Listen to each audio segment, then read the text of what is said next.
S'inquiéter au sujet de sa santé, c'est normal, mais on peut aussi s'inquiéter des conséquences qu'un problème de santé peut avoir, des conséquences sur une future grossesse, par exemple. Ça, c'est l'inquiétude de Martine de Québec. Bonjour les docteurs, ma fille de 28 ans souffre d'insuffisance veineuse. Une de ses jambes et surtout son pied enfle beaucoup, les bas de contention n'y font rien. Risque-t-elle des complications si elle tombe enceinte? Merci Martine. C'est vrai que c'est fréquent, son insuffisance veineuse, et ça peut être très embêtant. En fait. L'insuffisance veineuse, c'est très fréquent. Il y a des façons de contrôler le problème, mais lorsqu'on devient enceinte, effectivement, il y a plus de poids au niveau de notre ventre, donc il y a plus de pression qui se fait au niveau des veines des jambes, et oui, le phénomène peut être augmenté. Oui. Donc, qu'est-ce qui se passe exactement dans un problème d'insuffisance veineuse? C'est qu'on voit ici qu'on a, sur l'image, ici, un réseau très complexe de veines au niveau des jambes.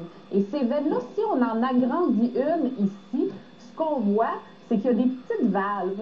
Les valves, leur travail, finalement, c'est d'empêcher le sang qui est pompé par nos mollets. C'est notre mollet, en travaillant, qui pompe le sang vers le haut, vers le cœur qui sera en haut. Les valves empêchent que le sang revienne vers le bas et stagne au niveau de la veine, donc crée une enflure au niveau des jambes. De ce côté-ci, on voit que ceux qui ont de l'insuffisance veineuse, souvent, ils ont des valves qui sont incompétentes. Elles ne réussissent plus à faire leur travail, donc le sang peut aller dans toutes les directions, même s'il est bien pompé par les mollets.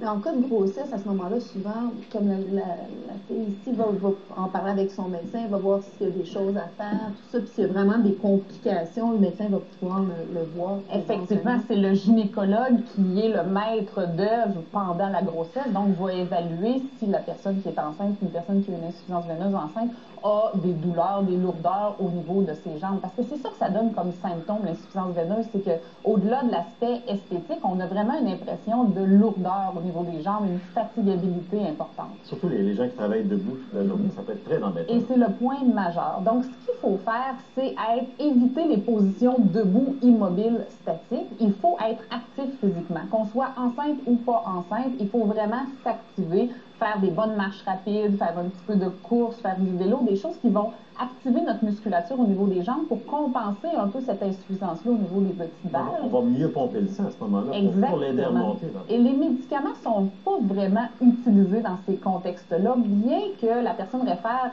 aux bas de contention qui ne donnent rien, ce qu'on appelle les fameux bas supports. Les bas supports fonctionnent pour l'insuffisance au niveau des veines, mais il y a une multitude de bas supports disponibles et la tension, donc la force de chacun peut être différent. Donc, ce n'est pas des bas supports disponibles en vente libre un peu n'importe où qui sont efficaces. C'est des bas sous prescription chez des orthésistes qui vont permettre de régler le problème, d'éviter qu'il y ait une augmentation des lourdeurs, des douleurs avec les varices et tout ce qui peut s'ensuivre. Maintenant, on va poursuivre avec une autre question d'une mère inquiète. Les mamans, les mamans, ça s'inquiète. Ça s'inquiète donc, les mamans. C'est normal. C'est Nathalie de Longueuil qui s'inquiète pour sa fille de 3 ans. Bonjour les docteurs, ma fille de 3 ans refuse le petit pot pour faire ses besoins et fait une crise dès qu'on lit à soi. Elle se retient pendant des jours, par contre, elle fait dans sa couche sans problème. Que puis-je faire?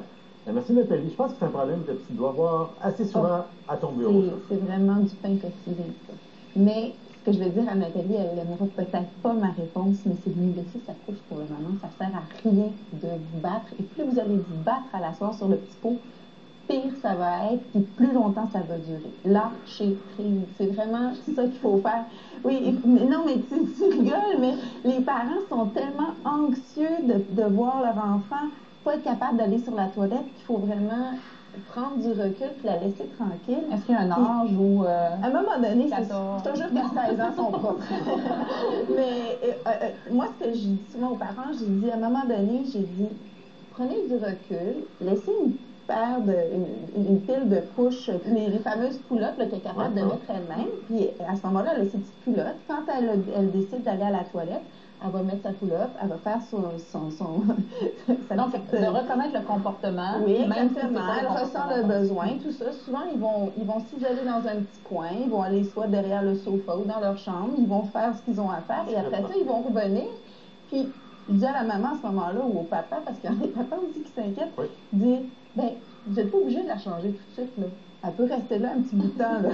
Dans le sens où elle va vite comprendre qu'à un moment donné, elle va en avoir marre d'être dans sa couche souillée, puis elle va se dire, ben, peut-être que finalement, aller sur la toilette, ce serait peut-être un petit peu plus pratique. Pas quelques heures. Mais non, juste pas quelques heures, mais juste de faire comprendre à l'enfant que mais ça sert à rien de pousser sur le petit pot parce que vous allez créer probablement un phénomène de rétention. C'est qu'à un moment donné, si on pousse sur le si on laisse l'enfant retenir les seins, c'est qu'à un moment donné, l'intestin, le bas de l'intestin va se dilater, il va y avoir une rétention de sel, et là, ça cause ce qu'on appelle l'encoprésie, et là, on rentre. Et là, ça peut devenir compliqué. Ça peut devenir compliqué parce que là, l'enfant se retient, ne veut plus aller à la toilette. Quand la selle part, la selle est dure. À ce moment-là, ça lui fait mal, puis là, c'est un cercle vicieux, donc on ne veut pas entrer là-dedans.